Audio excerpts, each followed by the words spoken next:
Everyone has their own relationship with death. For instance, the French refer to an orgasm as a petite mort, which literally means little death. Perhaps for Sam Porter Bridges, the main character of Death Stranding, death is like an orgasm, which would be great for him because he is doomed to die over and over again.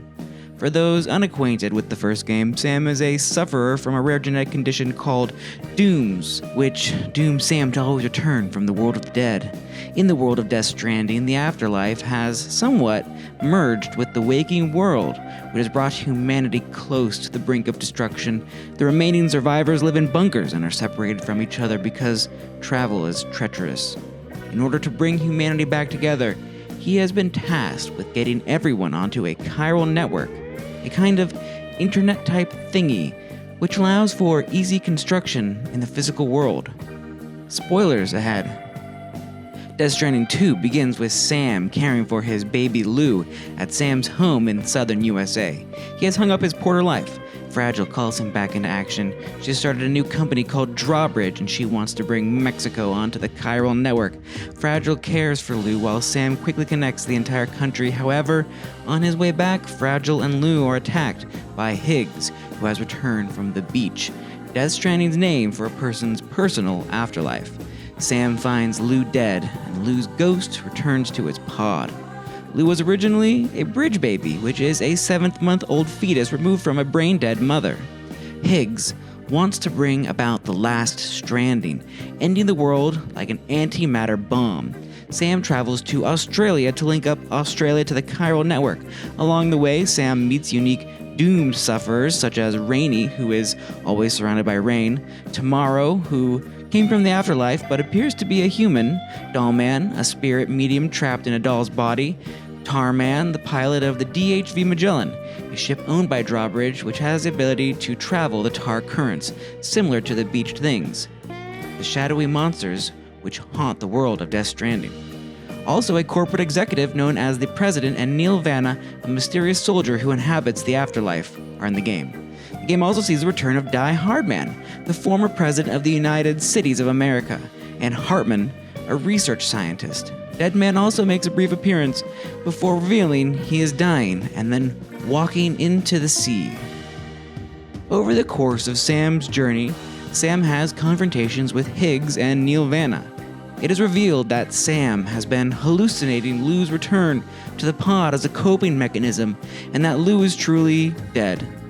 This happens shortly after one particularly obnoxious fight with Higgs where he lights Sam on fire over and over again from his fire-breathing guitar, and Sam keeps reincarnating just to be burned again.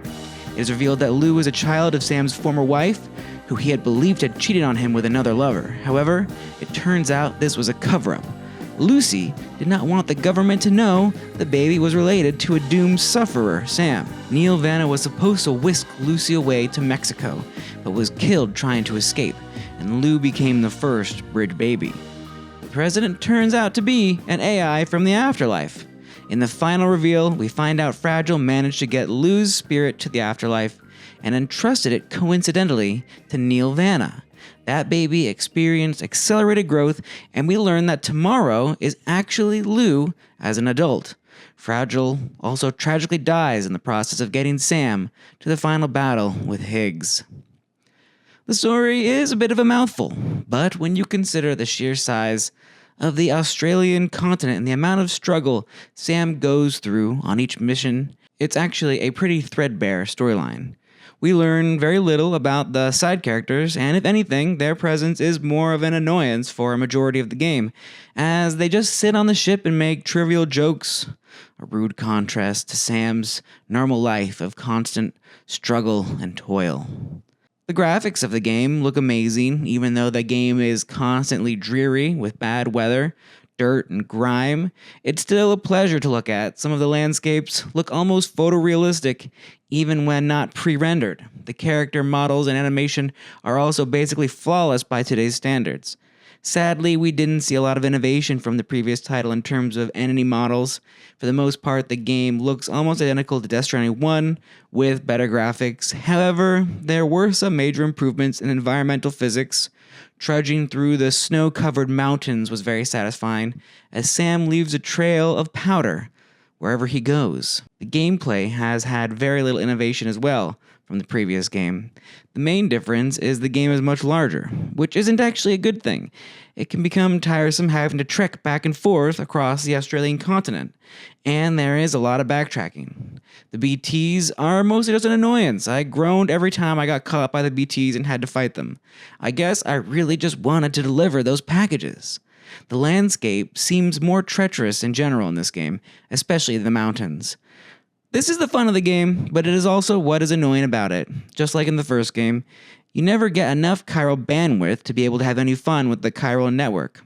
I just wanted to rig up zip lines all over, but just as in the first game, the limit on the amount of bandwidth the player gets takes all the joy out of building up the continent. I keep running out. The game suffers from the same problems as the first game, but because it is a bigger game, the problems seem bigger as well. It's a gloomy game and an annoying game, which is sure to get on some people's nerves. Fortunately, if you just focus on the main missions, it isn't really that long and does end eventually, so it's up to the player how deep they want to go into the game. The missions are repetitive and uninspired. Essentially, it's just fetch quests and send quests. The only challenge is traversal of the landscape. They need to add new ways to interact with the world and the characters. Just communicating through hologram to all the NPCs gets really old really fast. Ultimately, it's a game about the end of the world, but that doesn't mean it has to feel like a bummer playing it. But let me know, what did you think of Death Stranding 2 down in the comments.